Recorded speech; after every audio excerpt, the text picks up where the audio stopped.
اسلام احمد قربان کالونی کے گنجان علاقہ مجاہد داد کریم ریٹائر پولیس افیسر کے گلی 2 سال سے بجلی کے ٹرانسفارم خراب، غریب عوام بجلی جیسی نعمت سے محروم۔ خراب ٹرانسفارم کو 2 سال گزر جانے کے باوجود ابھی تک بن نہ سکا۔ محلے کے عوام شدید سردی اور مچھروں میں زندگی بسر کرنے پر مجبور ہے۔ مزید محلے داروں کا کہنا ہے کہ بجلی نہ ہے، ننڈڑا ॿार आहिनि ऊंधारी में पिया आहियूं, मच्छरनि में असांखे खाई तबाह कयूं, ॿार बीमार थी पिया।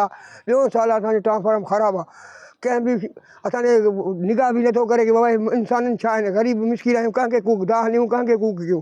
ये गवर्नमेंट के चवंदासीं तो कंहिंखे चवंदासीं। तकरीबन 2 साल हुए हैं, ये हमारा ट्रांसफार्मर बिल्कुल नक्कर हो गया है। इसको हमने कई दफ़ा बनवाया है लेकिन ये काम नहीं कर रहा। हम गुजारिश करते हैं आला हुकाम से, मीर फैसल खान जमाली से और अमीर अताउल्लाह बुरेदी से, ताकि इसको बनवाए और ट्रांसफार्मर तब्दील कराए। साल रटना पेंती ना बिजली हते ना कटे रहता परेशान फंसाते दी अर्ज के ना बहुत आते बाबा मीर फैसल खान है पाना की उन्होंने बिजली ते मेहरबानी के अताउल्लाह खान है हना इन तर परेशान बात बिजली के दुनिया ना बिजली अरांग हमें गरे नने दा मालोटी गिटी टी असलफ।